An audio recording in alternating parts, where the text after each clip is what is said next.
من البدايه كده علشان محدش يزعل ان انا ما جبتش سيره قنوات عربيه ده معناها ان هي قنوات وحشه. لا، الكلام ده مش مظبوط. دي القنوات اللي انا بتفرج عليها كتير وممكن اروح وارجع لها. اخر الفيديو هقول honorable mentions لقنوات يوتيوب عربيه انا بتفرج عليها. هنحاول شويه يكون عندنا منهجيه لكل قناه. هنجاوب على 5 اسئله. ما الفرق بين القناه دي بالذات وبقيه القنوات في نفس مجالها؟ هل القناه تقدم قيمه مقابل وقتي؟ هل تعلقي بالقناه بسبب قيمه المحتوى ولا حبي لصانع المحتوى؟ هل تعلمت حاجه من القناه خارج نطاق المحتوى الذي تقدمه؟ اهم فيديو في القناه شفته مؤخرا بحب ارجع له. اول باقه من القنوات معانا هي قنوات التكنولوجي ديجيتال فاوندري. دي من اهم القنوات اللي انا بحضرها على يوتيوب. ما الفرق بين القناه دي بالذات وبقيه القنوات؟ الحقيقه ان ديجيتال فاوندري ميزته ان هو بيتناول الجيمز ببرسبكتيف مرتبط بالهاردوير. انت شويه تتلخبط، شويه تقول دي قناه جيمنج هاردوير او هاردوير متخصص للجيمز والريل تايم 3 دي، وشويه هتقول لا دي قنوات جيمز لان هم بيعملوا ريفيوز لجيمز وحتى بيجيبوا سيره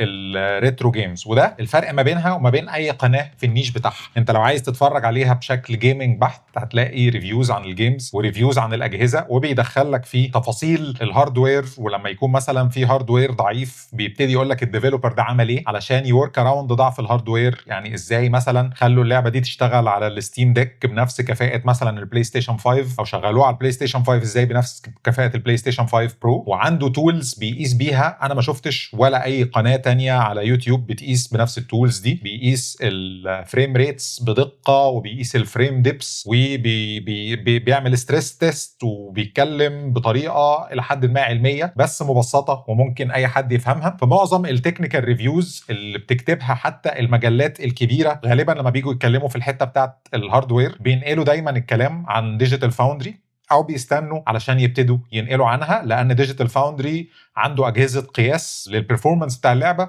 مش موجوده عند ناس كتير، وده اللي بيميزها. يعني هل القناه تقدم قيمه مقابل وقتي؟ انا عايزكم كناس بتتفرج على اليوتيوب تعرف انك انت مفيش حد بيتفرج بلوشي. انت ما بتتفرجش على اليوتيوب ببلاش، انت بتدفع.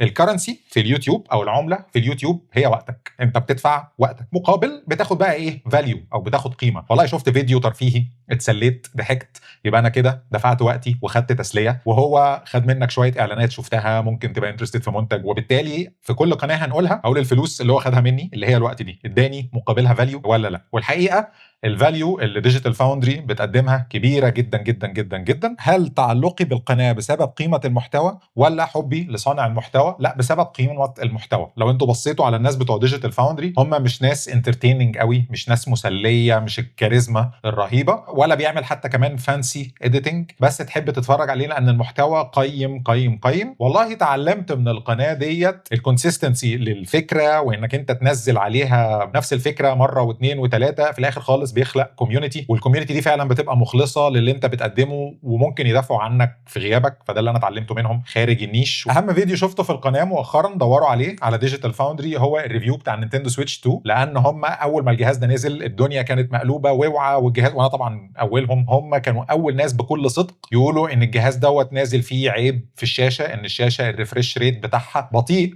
ومش بتدي ال HDR البرفورمانس اللي نينتندو بتوعد بيه، وده علشان نينتندو ترخص سعره او تكسب الفرق. وده كان رأي قوي جدا، والناس قعدت تشتم فيهم ولدرجه ان هم اضطروا ان هم بعد كده يعملوا لايف ستريم ويدافعوا فيهم عن نفسهم وعن الجهاز، ويقولوا للناس احنا مش قصدنا ان الجهاز وحش وكلام من ده، ولكن احنا as a piece of hardware لازم نقول اللي ليها واللي عليها. وابتدوا يصوروا الشاشه في الالعاب السايد سكرولنج اللي هي زي هولو نايت بالجنب ويعملوا الفيديو سلو موشن، وابتدينا بقى نشوف ان المشي مش سموز وان في تريلز نتيجه ان البيكسلز في ال LCD مش بتطفي بسرعه زي ال LED. قالوا ان اتليست الشاشه دي محتاجه في السوفت وير حاجه اسمها اوفر درايف، ولكن نينتندو حتى ما عملتش هذا الاوفر درايف للمحافظه على عمر البطاريه. فكان ديبيت جميل وحاجه بتوري لك المصداقيه ان انت تهاجم جهاز لونج اويتد اول ما ينزل. دي مش حاجه كومن، دايما الناس بتبتدي تهاجم ليتر اون، خاصه ديجيتال فاوندري الناس بتستناهم. فدي كانت حاجه ظريفه، والفيديو ده خشوا شوفوه، خشوا شوفوا اللايف ستريم مرتبط بيه. تاني قناه معانا هي لاينس تك تيبس. طبعا اعتقد القناه دي من اشهر قنوات اليوتيوب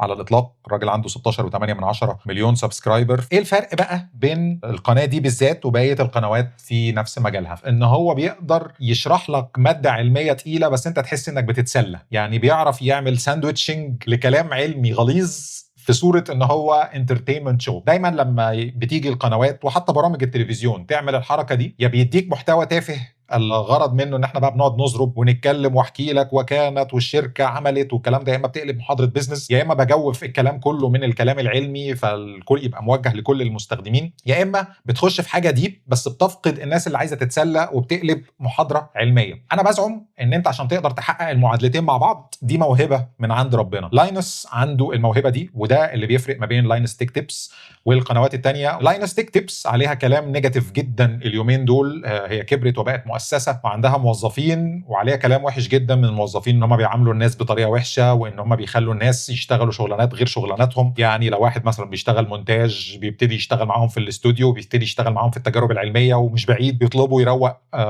المكان اللي بيعملوا فيه التجارب عشان يبقى جاهز للتصوير تاني يوم بكره. فكل الناس بتعمل كل حاجه بره، طبعا مش زي مصر الكلام ده ما ياكلش قوي. والحقيقه ان لاينس نفسه رد على الموضوع دوت وما انكروش قوي، ولكن قال لك هي الميديا كومبانيز اللي مش عملاقه، اللي مش زي المؤسسات الصحفيه الكبيره، ظروف العمل فيها هذا الكلام، وان احنا عارفين ان في ناس مش بتقدر تستحمل المناخ عندنا. هي ستيتمنت للدفاع فما نقدرش ناخد عليها بنسبه 100%. القناه لازال محتواها جميل جدا. انا للامانه بس بقول الحته دي، هل القناه تقدم قيمه مقابل وقتي؟ القناه تقدم قيمه مقابل وقتي، وفي نوعيات من الفيديوهات مش هتلاقيها غير على لاينس تيك تيبس فقط. هل تعلقي بالقناه بسبب قيمه المحتوى ولا حبي لصانع المحتوى؟ لا خالص، بالعكس انا مش حاسس ان انا بحبه شخصيا، بالعكس، ولكن ككونتنت حبه جدا جدا جدا. هل تعلمت حاجه من القناه خارج نطاق المحتوى الذي تقدمه؟ ما اتعلمتش حاجه، لان هي بيج بادجت كومباني، ولكن انا نفسي قناتي لو كبرت وهتمشي في مسار، تمشي في مسار لاينس. انا نفسي ان انا ابقى ربعه حتى. اهم فيديو في القناه شفته مؤخرا وبحب ارجع له هوريه لكم. الفيديو ده كان جايبين تحدي ما بين الماك والبي سي. انا بحب قوي التحديات اللي هي ما بتبقاش مبنيه على البنش ماركس، يمكن اللي متابعني عارف الكلام دوت. فجابوا اي جاستين، دي يوتيوبر كبيره قوي في الكونسيومر الكترونكس، وجابوا الفيديو اديتور بتاع قناه لاينس تيك تيبس. دي دخلت بالماك مع فاينل كات برو على ما اعتقد، وهو دخل بالويندوز بي سي بالادوبي بريمير، وجابوا حد تقريبا له باك جراوند سينمائيه هو اللي يحكم ما بينهم. طبعا فيديو انتاج ضخم يعني، والفيديو ظريف جدا ومش بيتكلم بالطريقه المعتاده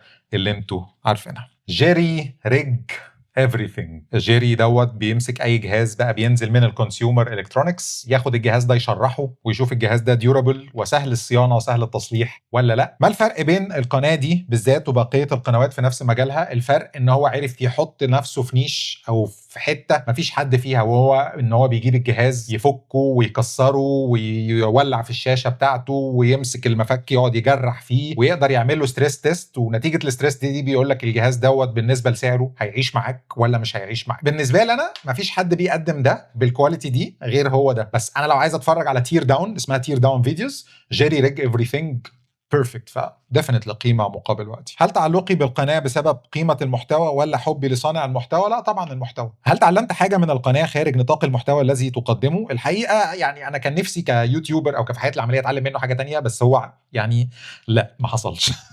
اهم فيديو في القناه شفته مؤخرا وبحب ارجع له، الفيديو اللي هو كان على ايفون 16 شاف فيه كميه تيتانيوم قد ايه، وهل هو ماركتنج سكام ولا هل هو فعلا تيتانيوم يفيد المنتج. الفيديو ده كان سو اوسم. معانا بوكيه الكونسيومر الكترونكس والجيمنج. مستر هوز ذا بوس. ما الفرق بين القناه دي بالذات وبقيه القنوات في نفس مجالها؟ مستر هوز ذا بوس انا اللي بيعجبني فيه السكريبتات بتاعته. لما بيجي يعمل ريفيو انا بحس ان الريفيو ده انا ما شفتش شبهه في اي حته، 100% اوريجينال. لما بيجي ينتقد بيديك النقد بطريقه ما تكرهكش في المنتج خالص، فيري رياليستيك، بيقول لك العيوب بيقول لك الخوازيق، واللي انت بتحس انها برضه في نفس الوقت لا تخلو من انها رايه الشخصي. فبتحس ان في يعني بيرسوناليتي عاليه جدا وفان تو واتش جدا، فيري انترتيننج. وفي نفس الوقت لو ما فيش حاجات جديده في السوق بيكم اب بايدياز حلوه، فده فعلا رمز الكونتنت كرييتور الكرييتيف فعلا على المستوى البصري وعلى مستوى الكتابه او السكريبت. انا لا ممكن اقعد اتفرج عليه بدل ما اتفرج على مسلسل على نتفليكس او على شاهد واحس ان انا انبسطت، حلقتين نص ساعه احس ان انا انبسطت جدا وكيفت في اللي هي نص ساعه اللي قبل ما تخش تنام عشان تصحى عندك شغل، فبيدي قيمه مقابل وقتي جدا يعني. هل تعلقي بالقناه بسبب قيمه المحتوى ولا حبي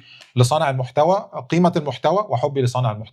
كونسيومر الكترونكس حاجه صعب تحط فيها كرياتيفيتي، نتيجه ان هو فيري كرياتيف انا حبيته. فلو عمل حاجه نص نص انا ستيل بتفرج عليها. هل تعلمت حاجه من القناه خارج نطاق المحتوى الذي تقدمه؟ لا، مكتفي بالمحتوى بس، ما فادنيش في حياتي العمليه ولا حياتي الشخصيه ولا حياتي اليوتيوبيه. فيديو اثر فيا واحب ارجع له اللي هو I bought every gadget I saw on Instagram. الفيديو ده هو صرف $25,000 او ولا $2,500. كان كل ما اعلان عن حاجه تطلع له على انستجرام، انتوا عارفين السوشيال ميديا بيطلع اعلانات عن منتج، تروح تجيب المنتج يطلع المنتج زباله، فهو اشترى اغلى المنتجات اللي بتطلع في هذا الكلام وجربهم كلهم، وكان فيهم منتجات غريبه وفي منتجات جيمك، وبناء على ده قال لك في منتجات هتفضل عندي وفي منتجات هرميها، انك انت تشوف دوت ودايفرستي كبيره من المنتجات. الحقيقه الفيديو كان ظريف وممتع وبتتفرج عليه كحاجه للتسليه. وولف دن قناه بتتكلم مينلي على الجيمنج، سبيشالي الهاند هيلد جيمنج والريترو جيمنج والجيمنج ايميوليشن اللي نازل دلوقتي ما بين اجهزه متخصصه في الايميوليشن او باستخدام اللينكس والاندرويد والهاند هيلد.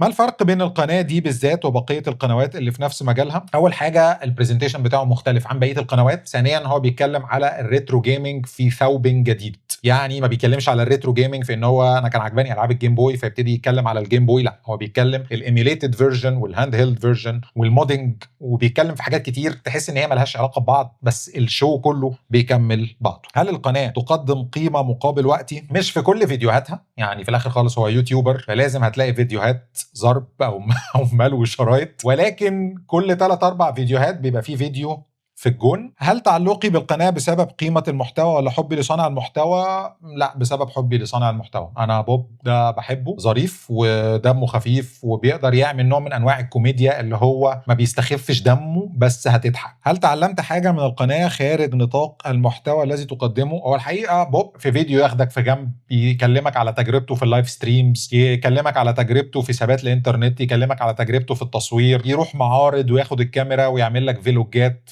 الى حد ما فايبس الاندي كونتنت كرييتور او صانع المحتوى المستقل عنده، ودي حاجه الصراحه الواحد نفسه يعني بحاول القط منها واحده واحده. صحيح هو شغال بقاله كتير جدا وبيجيب فيوز فبالتالي عنده امكانيات اكبر مني بكتير، ولكن انا احب احتذي هذا الحذو، ما بالعربي كلها غلط، يعني احب امشي في حذاء. يعني اهم فيديو في القناه شفته مؤخرا واحب ارجع له، وانا شفته من 3-4 سنين واحب ارجع له. الفيديو ده خطير اللي هو ميك ماني اون تويتش. هو ما كانش ده التايتل بتاعه اول ما طلعه، ولكن هو عمل حلقه كامله عن الستريمينج بس مش تيوتوريال ولا معدات، ولكن بيتكلم على المعدات وفي نفس الوقت بتتعلم منه. انا انصح جدا جدا جدا اي حد ليه في الكونتنت كرييشن او بيتفرج على كونتنت كرييتورز يتفرج على هذا الفيديو. براد كولبو هو بيعمل ريفيوز ومراجعات للجادجتس الموجهه للكرييتيف بروفيشنالز. يعني ايه الكرييتيف بروفيشنالز؟ يعني اي حد بيشتغل في صناعه الافلام، في الرسم، في الجرافيك ديزاين، في الاركيتكتشر، هو متخصص جدا في الريفيوز للديفايسز دي. ايه الفرق بين القناه دي بالذات وبقيه القنوات في نفس مجالها؟ الفرق واضح جدا ان هو متخصص في نيش حلو، اللي هو بيتكلم على الدروينج تابلتس ان جنرال، سواء بقى واكوم، سواء الايباد، هويون مثلا. الحاجات دي تكنيكال، الناس اللي عايزه تركز في الارت سواء فيديو سواء جرافيك ديزاين بتبقى نفسها تشتري هذا الكلام، والفرجه عليها ممتعه بالنسبه لواحد زيي. هل القناه تقدم قيمه مقابل وقتي؟ انا مش بتفرج عليه بشكل دوري، انا بتفرج عليه لو هو نزل ريفيو او نزل كلام عن حاجه انا مهتم بيها، وعمره مجله. يعني لو هو قال انا هتكلم مثلا على الايباد وانت دخلت شفت الفيديو بتطلع مبسوط، انا هتكلم مثلا عن ويندوز سيرفيس مثلا تخش بتطلع مبسوط. فالحاجات اللي انت مهتم بيها قيمه مقابل وقت. تعلقي بالقناه بسبب قيمه المحتوى. والله انا اتعلمت حاجه بالنسبه لليوتيوب كيوتيوبر، وهو الى انك انت بتنزل فيديوهات مختلفه. اول ما تلاقي فيديو فايرال معاك بتبتدي تبقى عارف ان ده النيش بتاعك وتبتدي تركز كل فيديوهاتك عليه. اهم فيديو في القناه شفته مؤخرا If I were Adobe's CEO for a day. شوفوه فيديو ظريف جدا. موجو بلايز. ما الفرق بين القناه دي بالذات وبقيه القنوات في نفس مجالها؟ الجيمز دايما يا اما حد بيدي اكستريم ريفيو يا اما حد بيلعب.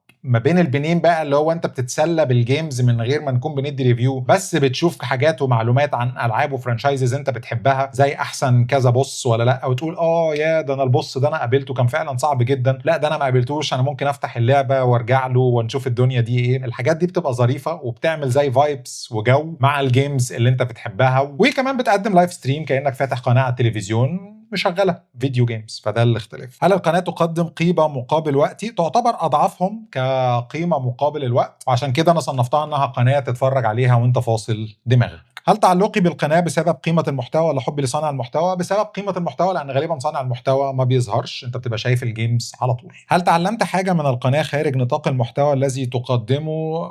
اتعلمت الفورمات دي، ناقص بس ان انا ابقى اوظفها في فيديو من فيديوهاتي. فورمات لطيفه لانها دايما مش محتاج انك تكون انترستد في الفيديو كله، ممكن تبقى انترستد في الفرانشايز بس وتلاقي حته صغيره دقيقه ولا دقيقه ونص ليك. ففورمات مميزين هم فيها جدا وبيخرجوها بشكل حلو. ما لهمش فيديو يعتبر فلاج شيب احب ارجع له. IGN نتورك من النتوركس الظريفه جدا لانها بتتكلم على الجيمز والموفيز والشوز. ايه الفرق بين القناه دي بالذات وبقيه القنوات؟ ان هي وكاله صحفيه. هل القناه تقدم قيمه مقابل وقتي؟ طبعا بالنسبه للمواضيع اللي انا انترستد فيها بتقدم قيمه. هل تعلقي بالقناه بسبب قيمه المحتوى ولا حبي لصانع المحتوى؟ لا طبعا بسبب قيمه المحتوى. هل تعلمت حاجه من القناه خارج نطاق المحتوى الذي تقدمه؟ الريفيوز بتاعتها زي ما انا قلت لك بتبقى مكتوب بشكل صحفي، فاذا نزلوا ريفيو عن لعبه او جهاز بيقدر يكتبه بشكل مهني جدا. مجرد انك تسمع الريفيو بتبقى انريتشد بان ازاي الفورمات الصحفيه بتتكتب ازاي. دي هتهم اكتر الناس اللي نفسهم يبتدوا يعملوا لايف ستريمز او يعملوا فيديوهات على اليوتيوب. اول قناه معانا هي تيم 2 فيلمز. ايه الفرق بين القناه دي بالذات وبقيه القنوات في نفس مجالها؟ تيم 2 فيلمز هو راجل ومراته وهم استوديو فعلا بيعمل افلام حقيقيه. دايما بيبقى التيوتوريالز المجانيه عيبها انك ممكن تلاقي واحد ما عندوش enough experience ان هو يقدم tutorials. هم certified من بلاك ماجيك وبيتكلموا على صناعة الافلام عامة قبل ما يدخل في التيوتوريال، ودي حاجة جميلة جدا جدا جدا. هل القناة تقدم قيمة مقابل وقتي؟ طبعا القناة دي انا اتعلمت منها كتير جدا. هل تعلقي بالقناة بسبب قيمة المحتوى ولا حبي لصانع المحتوى؟ الاثنين. الفيديو بتبقى جودته عالية وبيدي فعلا قيمة قوية جدا يخليك تحب اللي بتشوفه وتحب اللي عاملينه. هل تعلمت حاجة من القناة خارج نطاق المحتوى الذي تقدمه؟ اتعلمت شوية عن صناعة الأفلام بالفيلم نفسه. كانوا عاملين فيديو كامل عن التصوير بفيديو بكاميرا باستخدام رول الفيلم مش ديجيتال كاميرا. كوداك لاب تور اون 35 ملم فيلم. في الفيديو دوت صوروا كاميرا فيديو فيلم ومشي معاك بقى بالبروسيس من اول مواصفات الكاميرا، وبعد كده صوره، وبعد كده خد الفيلم، وبعد كده طلع على معمل التحميض وعمل الرول، وبعد كده حوله ديجيتال عشان يقدر يمنتجه من غير ما يبقى فيه قص افلام، ويبتدي يحسن الالوان شويه صغيرين ونزله لك، وطلع الفيلم لوك النيتيف مش اللي معمول بشكل سيميليشن بشكل ديجيتال يعني. فكان الفيديو رهيب. هو ما بيعلمكش حاجه انت هتستخدمها، بس انت بتتفرج كأنه فيلم تسجيلي متكامل. ليلى فروم يوتيوب، يعني هي تعتبر صانع محتوى كبير متوسط، فاهم قصدي؟ اللي بيفرقها شويه ان المونتاج بتاعها انتشنال وما بتحسسكش ان هو عن دراسه قوي، لان اي حاجه بتبقى عن دراسه بتعقدنا احنا كيوتيوبرز مستقلين. انا احب دايما اخد الامل من حد ممكن يقول لك دي تيجي ممكن بالموهبه بالممارسه. الفيديوهات اللي كملتها للاخر كانت اضافه صراحه واستفدت انا منها شخصيا يعني. هل تعلقي بالقناه بسبب قيمه المحتوى ولا حبي لصانع المحتوى؟ ما انكرش ان انا بحب طريقتها في القاء المحتوى، ويمكن ده مرر بالنسبه لي فيديوهات متوسطه كتير جدا ممكن لو انا ما كنتش بحب صانع المحتوى كنت ما كملتهاش. هل تعلمت حاجة من القناة خارج نطاق المحتوى الذي تقدمه؟ هو أنا ينفع أقول إن أنا اتعلمت منها حاجات في المونتاج، ولكن هي ابتدت تتكلم في المواضيع دي برضه. في فيديو بحب ارجع له جدا، الفيديو بتاع الايزي سينماتيك لايتنج سيت اب، وهو ده على فكرة اللي أنا مطبقه هنا في الاستوديو. فيديو مفيد ومعمول بجودة عالية. كيسي فيرس. ما الفرق بين القناة دي بالذات وبقية القنوات في نفس مجالها؟ بيبسط الأمور لدرجة إن أنت تحس إن هو بيسفه منها، لأن هو عنده سنس عالي جدا، لأن هو بتاع موشن جرافيكس، عنده سنس عالي قوي في الجرافيك ديزاين. القناة تقدم قيمة كويسة مقابل وقت. هل تعلقي بالقناة بسبب قيمة المحتوى ولا حبي لصانع المحتوى؟ لا، تعلقي بالقناة بسبب قيمة المحتوى. يمكن كيسي فيرس دمه مش خفيف خالص، لازم تتعود عليه يعني. هل تعلمت حاجة من القناة خارج نطاق المحتوى الذي تقدمه؟ تعلمت. انت مش محتاج تخلي الفيديو بتاعك صورته جامدة فحت وصوته جامد فحت علشان المحتوى بتاعك يتشاف. اهم فيديو في القناة شفته مؤخرا وبحب ارجع له اسمه Biggest Beginner Mistakes. بيكسم بيرفكت. القناه دي بتدي توتوريالز وكورسز في الفوتوشوب. ما الفرق بين القناه دي بالذات وبقيه القنوات في نفس مجالها؟ الراجل ده في شرحه سلس جدا، ميزته ان الصوت والصوره حلوين لدرجه وهميه، وطريقه شرحه والبرزنتيشن بتاعه وهو بيعرض عليك التولز تنفع في اي ليفلز، ولكنه بيقدم حاجات بروفيشنال وتحسه كده انه عنده خبره سنين طويله، من احسن الناس اللي بيعملوا توتوريالز الفوتوشوب. هل القناه تقدم قيمه مقابل وقتي؟ ده واحد بيحترم المحتوى، بيحترم الجمهور بتاعه جدا، انا راضي عنه تمام. هل تعلقي بالقناه بسبب قيمه المحتوى ولا حبي لصانع المحتوى؟ ديفينتلي بسبب قيمه المحتوى. والله ما اتعلمتش منه حاجه جديده قوي، ولكن غالبا هتعلم، لان هو قال ان هو هيبتدي يشرح كمان الى جانب الفوتوشوب الفيديوهات وصناعه المحتوى. اهم فيديو في القناه شفته مؤخرا، ما كانش ليه فيديو مؤخرا، هي توتوريالز ودمتم سالمين. بام انيميشن، قناه بتاعت 2 بروفيشنالز، واحد اسمه برنت واحد اسمه ماكسيموس، وعشان كده سموا القناه بام. ايه الفرق بين القناه دي بالذات وبقيه القنوات في نفس مجالها؟ هي فكره انك انت تخلي الاودينس يرسموا رسومات وبعد كده يبعتوها لك وانت تعمل لهم ريد رو، من منطلق ان هم يتعلموا، من منطلق ان انت توري الناس انك انت ممكن من الكونسبت ده تطلع رسمه عامل ازاي او تصلح الرسمه. يعني هي فكره جيده جدا از ان انترتينمنت، بس لو انت مش مهتم بالارت. تقدم قيمه مقابل الوقت، كل ثانيه من الفيديو از worth it. اتفرجوا على فيديو ليها وبيقولوا لي بعد كده في اللايف ستريم الجاي هتنبسطوا ولا لا. هل تعلقي بالقناه بسبب قيمه المحتوى ولا حبي لصناع المحتوى؟ الاثنين. اتعلمت حاجات كتير في الارتس واتعلمت غلطات كتير ما تعملهاش. صحيح انا ما برسمش او بطلت ارسم دلوقتي، الدماغ الارتستيك سواء في الرسم سواء في الجرافيك ديزاين سواء في الفيديوهات، كلها في الاخر خالص بتساعدك انك انت يكون عندك تغذيه بصريه، فما تعملش غلطات خاصه لو انت ما رحتش ارت سكول. اهم فيديو في القناه شفته مؤخرا عندهم فيديو عن برسبكتيف دروينج ان فوتوشوب، جريدز اند تيبس، بيعلمك ازاي ترسم جريد بالفوتوشوب بحيث انك انت تقدر تعمل الباك جراوندز بتاعتك حتى اللي هي بتترسم عادي، بس الشخص قدام الكاميرا والمبنى بعيد عن الكاميرا، فهم الاثنين طول بعض، لما تيجي ترسمهم بيطلع هبل. ليه بقى؟ نتيجه عدم احترام قوانين البرسبكتيف في الباك جراوند. الفيديو ده هايل. اختار 4 قنوات او 3 عربي بتفرج عليهم. واللقاء المنتظر. اول قناه في القنوات اليوتيوبيه العربيه، قناه في الملوخيه وصاحبها اسمه محمد جويلي. في الفن بقى والضحك والهزار اكيد هتفرج على ناس مصريين وعرب. وفي الملوخيه ميزته ان هو بيش ريفيوز عن الافلام، بيقول اخطاء الافلام فريم باي فريم، لو في حاجه غلطه في المونتاج، لو في حاجه كده ولا في حاجه كده، وبيجيبها في افلام اجنبيه، وبتلاقي واحد بيتحرك وخيال واحد باين من ورا الكاميرا والكاميرا مان طالع في شوت، وفي افلام ريماركابل جدا. ما الفرق بين القناه دي بالذات وبقيه قنوات في نفس مجالها؟ اولا انا بحس ان قنوات نقد الافلام باستثناء فيلم جامد بتحس ان الكلام كله معاد ومكرر وشويه قالب بقعده فسحايه. ميزه في الملوخيه ان هو بيتكلم عن الاخطاء وبيضحك وبيهزر، بس في النص بيتكلم على السينماتوجرافي وبيفهمك السينما وبيفهمك التيرمز وبيفهمك الغلطات في المونتاج وبيفهمك تايتلز، اسامي الناس اللي بتشتغل في السينما واسامي المعدات اللي بتستخدم في السينما. بيديلك خليط ما بين الكوميديا والعمق، بيخليك ان انت مش حاسس انك عايز تتفرج على ريفيو للفيلم. لازم تشوفوا له حلقات لما كنتوش تعرفوه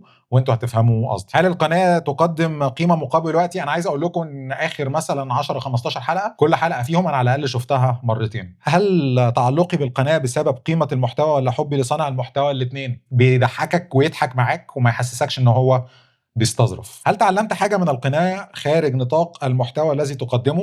هو بينزل حاجات عاليه الجوده بس مش كونسيستنت، ساعات ينزل كل اسبوع وساعات يقطع خالص ويجي بعد 2 3 وكل فيديوهاته بتحقق كويس، وده معناه ان مفيش بقى حاجه اسمها شادو بان وشادو بتاع. اللي بيعمل فيديوهات كويسه في الاخر يوتيوب بيريكومندها. اهم فيديو في القناه شفته وبحب ارجع له، انا عجبني قوي، كان عامل فيديو عن الفيلم بتاع عادل امام اللي هو الانثى والنمر. الحلقه دي كانت حلوه جدا، والحلقه بتاعت فيلم الديزل بتاعت محمد رمضان، الحلقتين دولت هايلي ريكومندد، اتفرجوا عليهم وادعوا لي. هشام عفيفي. ايه الفرق بين القناه دي بالذات وبقيه القنوات في نفس المجال؟ الكاريزما ممكن ترقيك جامد جدا على الناس، ممكن تكون بتكتب حاجات اقوى منك، انت بتحس ان الكلام اللي هو كاتبه كله بيكمل بعضه كومباتبل مع بعضه. النكته الرزله رزله بس في موضعها، النكته الظريفه ظريفه بس في موضعها، الكاريزما كلها لويال للي انت بتشوفه على الصوره. هل القناه تقدم قيمه مقابل وقتي؟ انا هقول شويه راي عن اورثودوكس. انا بالنسبه لي لما كان بيقدم التحليل الاستراتيجي والفيديوهات الفيديو جيمز والفيديوهات اللي بيضحك فيها والكلام من ده، كانت ظريفه وكانت بتدي قيمه. انا شايف ان الهزار والضحك حاجه حلوه في الوقت الصعب اللي احنا فيه دوت. والصراحه في فتره الفيديوهات الاخيره اللي هو نزلها، اللي هو بيدي كده كلمه او بيقول حاجه عن الحياه عامه، انا حاسسها لور فاليو شويه، يعني انا اميل اكتر في الحاجات الارتستيك احسن ما تطلع تخطب في الناس. هل تعلقي بالقناه بسبب قيمه المحتوى ولا حبي لصانع المحتوى؟ في الحقبه بتاعه التحليل الاستراتيجي وما قبل بسبب المحتوى، في الفترة الأخيرة بسبب حبي لصانع المحتوى. هل تعلمت حاجة من القناة خارج نطاق المحتوى الذي تقدمه؟ إنك أنت لازم يكون عندك حاجة بتقدمها، ساعتها الناس هتتفرج عليك. لا تلهث ورا الكواليتي. اهم فيديو في القناه شفته مؤخرا وبحب ارجع له، والله هو مش مؤخرا، هو فيديو قديم بس انا بحب ارجع له، التحليل الاستراتيجي على اغنيه 3 دقات بتاعت ابو. انا بالنسبه لي لحد دلوقتي برجع اتفرج عليه، وبرجع اتفرج على حلقه ليه مع احمد امين في البلاتو، هي مش على قناته طبعا بس كانوا عاملين استوديو تحليلي على طبيخ رمضان، لسه متفرج عليها من يومين، كانت هايله بالنسبه لي. دروس اونلاين بتاعت احمد ابو زيد، والقناه دي بقى الصراحه رايي مش هيعجبكم فيها، لكن انا حطيتها لانها قناه انا بتفرج عليها. ما الفارق بين القناه دي بالذات وبقيه القنوات في نفس مجالها؟ نقدر نقول ان القناه فيها اسهاب، التكرار يعلم الشطار، بيعيد ويزيد وبيتكلم وتحس ان هو بيرزيستنت جدا وكونسيستنت جدا جدا جدا. فده الحقيقه الالحاح في توصيل الرساله، في الاخر بيوصلها حتى لو انت مش مستمتع بيها. هل القناه تقدم قيمه مقابل وقتي؟ في الحقيقه ممكن بالنسبه لي انا، لان هو كانت بداياته اكتر في التايم مانجمنت والانجليش، وبعد كده ابتدى الكورسات النوشن والكلام من ده، ممكن دي حاجات انا مش مهتم بيها قوي. طيب هل تعلقي بالقناه بسبب قيمه المحتوى ولا حبي لصانع المحتوى؟ والله انا بحب ابو زيد، يعني هو صانع، هو في الاخر حد دؤوب في عمله وحد يمثل الحد اللي فضل يجتهد لحد ما كبر القناه، ولكن برضو ما اقدرش ان انا اقول لك ان انا بتفرج على المحتوى بتاعه بشكل كونسيستنت خالص. هل تعلمت حاجه من القناه خارج نطاق المحتوى الذي تقدمه؟ بتعلم منه ازاي تكبر قناه اليوتيوب بشكل ان انا بتفرج على فيديوهات وبشوف بيعمل ايه، والفيديوهات دي بتنجح ولا ما بتنجحش، الوقت اللي بينزل فيه، المونتاج، جوده الالوان، الكلام من ده. اهم فيديو في القناه شفته مؤخرا وبحب ارجع له، بحب طبعا اشوف الفيديو بتاعه هو وهشام عفيفي، الحته اللي كان بيشرح فيها الاضاءه والحته بتاعت الشيخ الشعراوي دي انا بعيدها كتير. والصراحه البودكاست واداره الحوار، البودكاست الكلام اللي كان بيقوله هشام واداره الحوار من ابو زيد، الحلقه كان فيها هارموني جدا وباين من الشغل اللي اتعمل والفيوز، كانت حلقه موفقه جدا، يمكن دي الحلقه اللي انا شفتها كلها وبعيدها اكتر من مره. اخر حاجه هو الموجز اياد الموجي، ده طبعا ضحك بس، فانا بتفرج عليه من اجل الكوميديا. اللي بيفرقها عن بقيه القنوات في نفس مجالها ان هو فعلا لايت هارتد وفعلا دمه خفيف. انا ما بتفرجش عليه كتير، يعني ممكن مثلا كل شهر مره، بس الحلقه اللي انا بفتحها في المره وبتبقى واخده فيوز وبتفرج عليها بكملها من اولها لاخرها وبضحك الصراحه. هل تعلقي بالقناه بسبب قيمه المحتوى ولا حبي لصانع المحتوى؟ بسبب قيمه المحتوى، ان هو بيضحكني. هل تعلمت حاجه من القناه خارج نطاق المحتوى الذي تقدمه؟ لا، هي انا مش بتفرج على القناه دي عشان اتعلم فيها اي حاجه، لان هي اكبر مني بكتير جدا على اليوتيوب، فبعيده قوي عني. اهم فيديو في القناه شفته مؤخرا وبحب ارجع له، مفيش حاجه معينه اقدر اعلق عليها، يمكن الفيديو اللي كان عامله مع هشام ماجد زمان ده بحب ارجع له، بس ما رجعتلوش اكتر من مره، بس كملته، ويعني لما بتيجي منه تيك توكات قصيره بكملها على تيك توك. دي كانت الليسته بتاعتي لافضل قنوات انا بتابعها على اليوتيوب. بتمنى تكون الحلقه عجبتكم. نقفل بقى التصوير ونقرا الكومنتات.